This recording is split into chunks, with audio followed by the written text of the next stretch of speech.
ጤና ይስጥልን ተመልካቾቻችን፣ ይህ የአማራ ሚዲያ ኮርፖሬሽን ነው። ከደሴ ስቱዲዮ ለሰዓቱ የተዘጋጁ ዜናዎችን ይዘን ቀርበናል። ከዜናዎቹ ጋር ተመስገን አሰፋ አብሬያችሁ ቆያለሁ። የፕሪቶሪያውን ስምምነት መጣስ ዓለም አቀፋዊ ጫና እንደሚኖረው በህወሓት አመራሮች ላይ የደረሰው ዲፕሎማሲያዊ ጫና አመላካች መሆኑን የወልዲያ ዩኒቨርሲቲ የፖለቲካና ዓለም አቀፍ ግንኙነት መምህር ገለጹ። ስምምነቱ ተጥሶ ወደ ግጭት የሚያመራ ከሆነ ማህበረሰባዊና ሀገራዊ ኪሳራው ከባድ ስለሚሆን ሁሉም ለሰላም መስፈን ሊሰሩ እንደሚገባ መምህሩ ተናግረዋል። ዘገባው የካሳውን ኃይለ ሚካኤል ነው። አበሻን ላይ ያቀርበዋል። የሰሜኑ ጦርነት በፕሪቶሪያ ስምምነት ልባት ካገኘ በኋላ የትግራይ ክልል ህዝብ አንጻራዊ ፎይታን አግኝቶ ኖሯል። ይሁን እንጂ አሁን ላይ ስምምነቱን የመጣስና የግጭት አዝማሚያዎች ይስተዋላሉ። ግጭቱ ቢከሰት በህዝብና በሀገር ላይ የሚያስከትለውን አደጋ በተመለከተ በወልዲያ ዩኒቨርሲቲ የፖለቲካና ዓለም አቀፍ ግንኙነት መምህር ማብሬ ታዴ ጋር ቆይታ አድርገናል። ፕሪቶሪያው ስምምነት በዓለም አቀፍ አደራዳሪና አሸማጋዮች የተካሄደ በመሆኑ ዓለም አቀፍ ስምምነት መልክ የያዘ እንደሆነ መምህሩ አስረድተዋል። ይህን ስምምነት መጣስ ዓለም አቀፍ ፖለቲካ መገለልን ሊያስከትል እንደሚችል ምልክቶች እየታዩ መሆኑን ነግረውናል። ስምምነቱን ባለመተግበርና ህወሓት እየጣሰው ሲመጣና በግልጽ እየታወቀ ሲመጣ በቅርቡ የአሜሪካ መንግስት በተመረጡ ሃርድ ላይነርስ የሚባሉ ወይም ደግሞ በጣም ጫፍ የያዘ አቋም አላቸው የሚባሉትን የህወሓት አመራሮች የጉዞ ማዕቀብና የቪዛ ማዕቀብ አድርገናል የሚል መግለጫ ሰምተናል። እሱ እንግዲህ የዲፕሎማሲ ጫናው ላይ የዓለም አቀፍ ተቋማትና ዓለም አቀፍ መንግስታት ተዋንያን እየሆኑ እየመጡ እንደሆነ ማሳያ ነው። ግጭት ቢከሰት በግጭት ቀጠና አካባቢ የሚገኙ ነዋሪዎች በቀጥታ ተጎጂ ሊሆኑ እንደሚችሉ ማብሬ ታዴ ያስረዳሉ። ለምሳሌ ከትግራይም ክልል ቢሆን ጦርነቱ ሊነሳባቸው ሊደረግባቸው የሚችል አካባቢ ያለ ማህበረሰብ የመጀመሪያ ተጎጂ፣ ከዛ ቀጥሎ ደጀን ህዝብ የሚባለው ስንቅ የሚያቀብለውም ተጎጂ።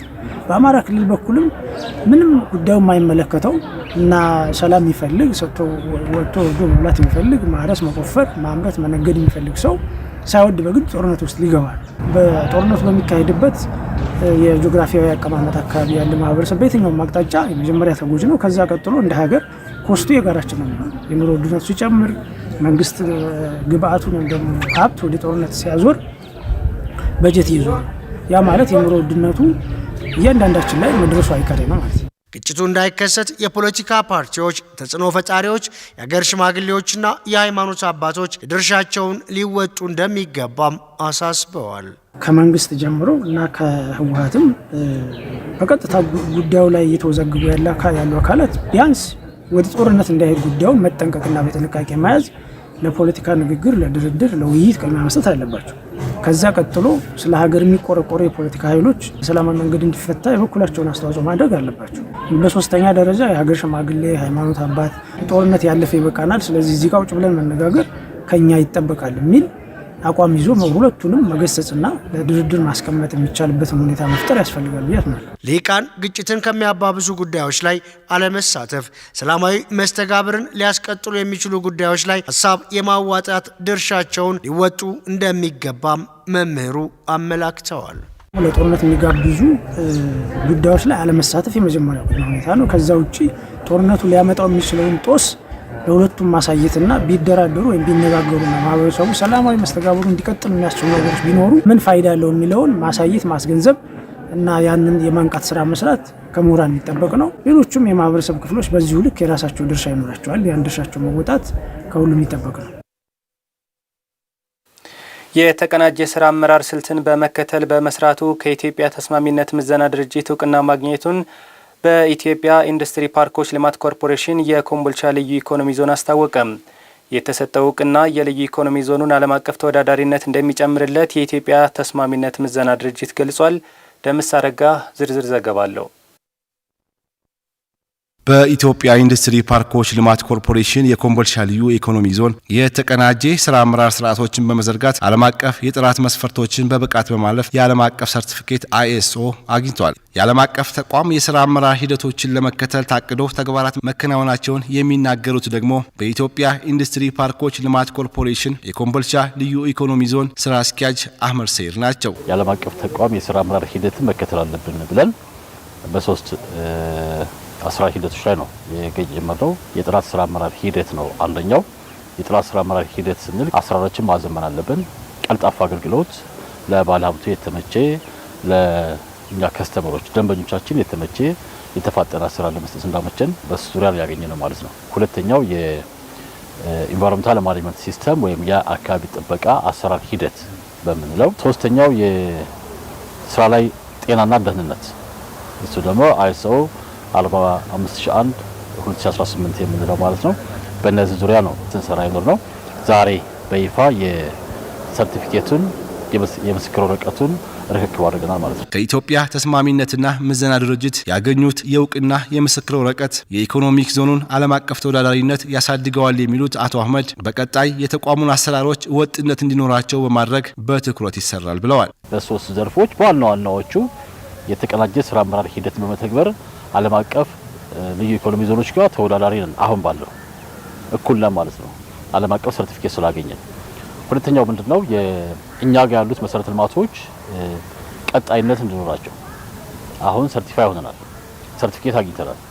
ከዚህ በኋላ ያለው አሰራራችን ቀጣይነት እንዲኖር ለማድረግ ዘላቂ የሆነ አገልግሎት እንዲሰጡ ለማድረግ ይሄ ሰርቲፊኬት ወሳኝ ሚና አለው። የኢትዮጵያ ተስማሚነትና ምዘና ድርጅት ዋና ዳይሬክተር ጽህፈት ቤት ኃላፊ ሚሻሞ ዋካሶ የኮምቦልቻ ልዩ ኢኮኖሚክ ዞን ጥራት ያላቸው ምርቶችን ለዓለም አቀፍ ገበያዎች ለማቅረብ የተሰጡት የእውቅና ሰርቲፊኬቶች ከፍተኛ ሚና እንዳላቸው ገልጸዋል። በአብዛኛው ከውጭ የሚመጡ ነገሮችን ታክተን ራሳችን መቻል ትልቅ ነገር ነው።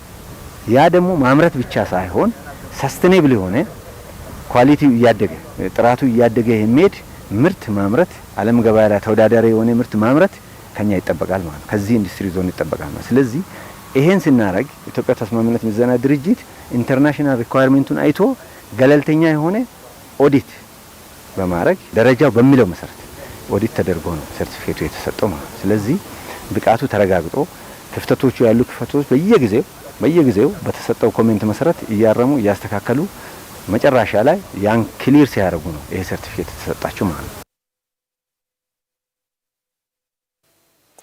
በኮምቦልቻ ከተማ የሚገኙ ነጋዴዎች ቀልጣፋና ዘመናዊ አገልግሎት እያገኙ ግብራቸውን በወቅቱና በታማኝነት እየከፈሉ መሆናቸውን ተናገሩ። የኮምቦልቻ ከተማ ገቢዎች መምሪያ በበጀት ዓመቱ ለመሰብሰብ ካቀደው 2.3 ቢሊዮን ብር ውስጥ ከ90 በመቶ በላይ ማሳካቱን አስታውቋል። ሰልሃዲን ሰይድ ግብር ለአንድ ሀገር ሁለንተናዊ እድገትና ልማት የሚጫወተው ሚና እጅግ ላቅ ያለ በመሆኑ የንግዱ ማህበረሰብ ከሚያገኘው ትርፍ ላይ በታማኝነትና በኃላፊነት ስሜት ግብሩን ሊከፍል ይገባል። ይህንን ኃላፊነት በተግባር በመተርጎም ረገድ በኮምቦልቻ ከተማ በተለያዩ የንግድ ዘርፎች ላይ የተሰማሩ ነጋዴዎች ግብራቸውን በወቅቱና በሰዓቱ እየከፈሉ መሆናቸውን ለአሚኮ በሰጡት አስተያየት ገልጸዋል። ነጋዴዎቹ ግብራቸውን በአግባቡ ከመክፈላቸው ጎን ለጎን ከተቋሙ ቀልጣፋና አርኪ አገልግሎት እያገኙ መሆናቸውንም አንስተዋል። ሁኔታው ቀልጣፋ ነው ብዬ አምናለሁ። ማለት ለምሳሌ እኔ አሁን የደረጃ ለግብር ከፋይ ነኝ። በስልካችን ይላክልናል የምንከፍለው ነገር በየ3 ወሩ ያንን እዚህ መታል በፍጥነት ባንኮች ላይ እንከፍላለን፣ በፍጥነት ያስተናግዱናል። በታማኝነት ግብሬን እየከፈልኩ ነው።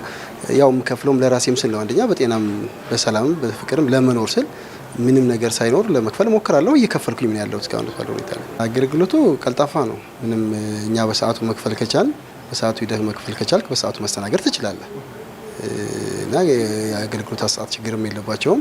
የኮምቦልቻ ከተማ አስተዳደር ገቢዎች መምሪያ ኃላፊ አቶ መሐመድ ሰይድ በበጀት ዓመቱ ከመደበኛና ከአገልግሎት ገቢ ከ2.3 ቢሊዮን ብር በላይ ለመሰብሰብ ታቅዶ ወደ ስራ መግባቱን አስታውቀዋል። እስካሁን ድረስ በ11 ወሩ ከመደበኛ ገቢ እየሰበሰብ ነው ኦልሞስት 1.4 ቢሊዮን ብር መሰብሰብ ችለናል ማለት ነው። ያ ማለት የእቅዳችንን 92% መሰብሰብ የቻልንበት ሁኔታ አለ። አገልግሎት ገቢ ላይ 792 ሚሊዮን ብር ነበር እቅዳችን የነበረው። እስከ 11 ወሩ ድረስ ከ689 ሚሊዮን ብር በላይ ወይም ደግሞ 89% መሰብሰብ የቻልንበት ሁኔታ አለ። በጥቅል የመደበኛና የአገልግሎት ገቢ እቅዳችን ስናይ ወደ 2.3 ቢሊዮን ብር ነው። እስካሁን ባለው 2.1 ቢሊዮን ብር ወይም 90% የእቅዳችን መሰብሰብ የቻልንበት ሁኔታ አለ ማለት ነው። ኮምቦልቻ ከተማ የኢንዱስትሪና የንግድ ከተማ እንደመሆኗ መጠን ከንግዱ ማህበረሰብ የሚሰበሰበው ግብር ለከተማዋም ሆነ ለሀገር አጠቃላይ እድገት እያበረከተ ያለው አስተዋጽኦ እጅግ ከፍተኛ መሆኑን ነው አቶ መሐመድ ሰይድ ያስገነዘቡት። በተለይ ፋይናንስ ተቋማቶች በብዛት ያሉበት በጣም በርካታ አምራች ኢንዱስትሪዎች ያሉበት ከተማ ነው። እነዚህ ኢንዱስትሪዎች ለገቢ አሰባሰቡ እጅግ በጣም ወሳኝና አስፈላጊዎች ናቸው።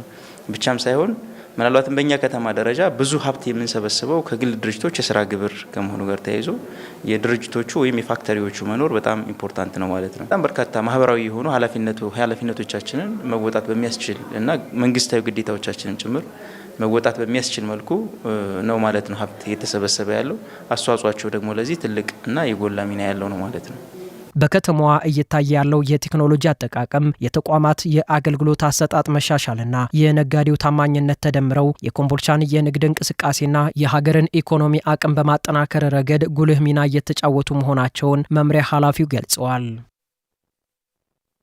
የተከበራችሁ ተመልካቾቻችን ከአሚኮ ደሴ ስቱዲዮ ለሰዓቱ ያዝናቸው ዜናዎቻችን እስካሁኖቹ ነበሩ።